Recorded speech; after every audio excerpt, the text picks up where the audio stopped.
Altınlar, bağırlarga. 83. sınıflar. Başlarga baş koştarsın çekilemir. Oy, yarım kadar kuş.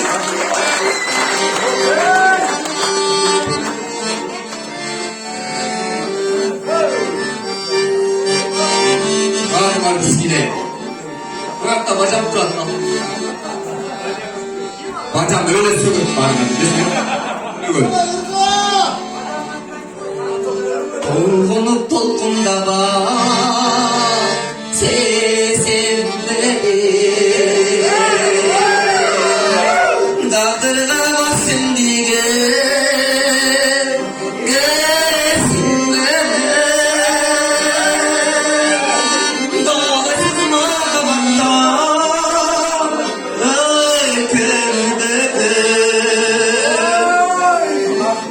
gönderdim Dağıntısı gönderdi esin beni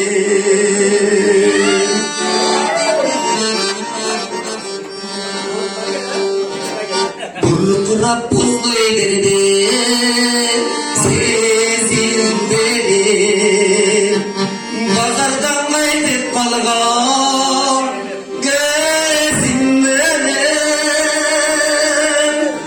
Bağlasın bağlamasın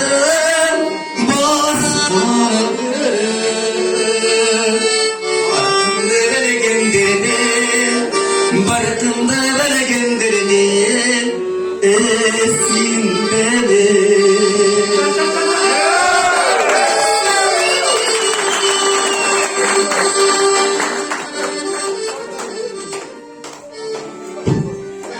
Kaygırıp kapalamba sesin beni Karaylap tüdöttürgan gözün beni Bağlasın bağlamasın başka biri Kadırın beni gönderdim Kadırın beni gönderdim esin benim Kalasın bağlamasın başka biri Kadırın beni gönderdim Kadırın beni gönderdim esin benim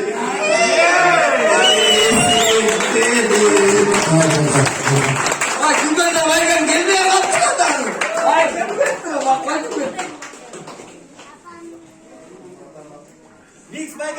Buradan anlamlar kama doğru gitti.